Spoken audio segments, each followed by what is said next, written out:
ಇನ್ನು ಮೂಡಾ ಅಕ್ರಮ ಸೈಟ್ಗಳ ಹಂಚಿಕೆ ಪ್ರಕರಣದ ಬಗ್ಗೆ ಬಿಗ್ ಅಪ್ಡೇಟ್ ಒಂದು ಸಿಗ್ತಾ ಇದೆ. ಸುವರ್ಣ ನ್ಯೂಸ್ನಲ್ಲಿ ಮೂಡಾ ಕೇಸ್ನ ಇಡಿ ತನಿಖೆಯ ಇನ್ಸೈಡ್ ಸುದ್ದಿ. ಮೂಡಾ ಅಕ್ರಮದಲ್ಲಿ ಈವರೆಗೆ 440 ಕೋಟಿ ಮೌಲ್ಯದ ಆಸ್ತಿಯನ್ನು ಇಡಿ ವಶಕ್ಕೆ ಪಡ್ಕೊಂಡಿರೋದು. ಮೂಡಾ ಮಾಜಿ ಆಯುಕ್ತ ದಿನೇಶ್ ಕುಮಾರ್ ಇಂದ 40 ಕೋಟಿ ಆಸ್ತಿಯನ್ನು ವಶಕ್ಕೆ ಪಡ್ಕೊಳ್ಳಲಾಗಿದೆ. 31 ಸೈಟ್ಗಳನ್ನ ನಿಯಮ ಮೀರಿ ಹಂಚಿಕೆ ಮಾಡಿದ್ರು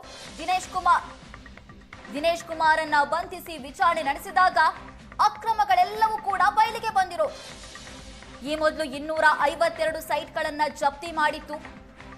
ಮೂಡಾ ಅಕ್ರಮದಲ್ಲಿ ಇಡಿಯಿಂದ ಜಪ್ತಿಯಾದ ಸೈಟ್ಗಳ ಸಂಖ್ಯೆ ಈಗ 283ಕ್ಕೆ ಏರಿಕೆಯಾಗಿದೆ.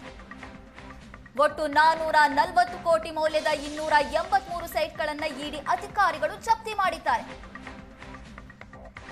ಮೊದಲು 252 ಸೈಟ್ಗಳಿತ್ತು.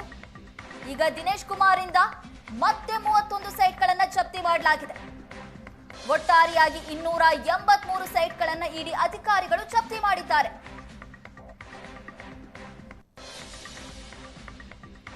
ಅಕ್ರಮವಾಗಿ ಗಳಿಸಿದ್ದಂತಹ ಹಣದಿಂದ 34 ಆಸ್ತಿಯನ್ನ ಖರೀದಿ ಮಾಡಿದ್ರು ದಿನೇಶ್ ಕುಮಾರ್.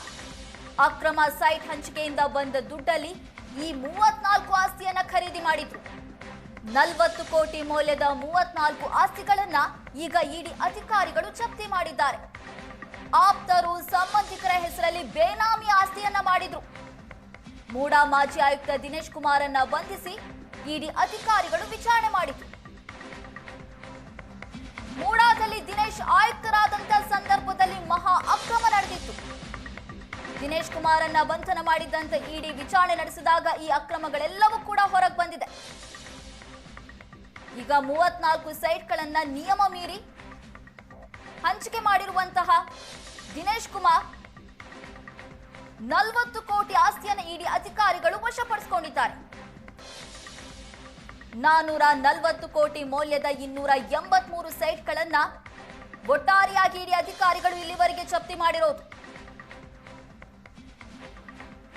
ಮೂಡಾದಲ್ಲಿ ಆಯುಕ್ತರಾದಂತಹ ದಿನೇಶ್ ಕುಮಾರ್ ಅವರ ಅಧಿಕಾರಾವಧಿ ಸಂದರ್ಭದಲ್ಲಿ ಸಾಕಷ್ಟು ಅಕ್ರಮ ಎಸಗಿದ್ರು.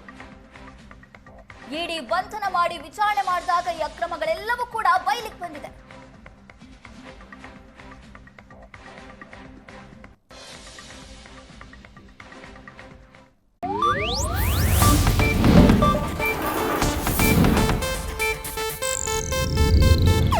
ಇದು ಏಷ್ಯಾನೆಟ್ ನ್ಯೂಸ್ ನೆಟ್ವರ್ಕ್ ಪ್ರಸ್ತುತಿ.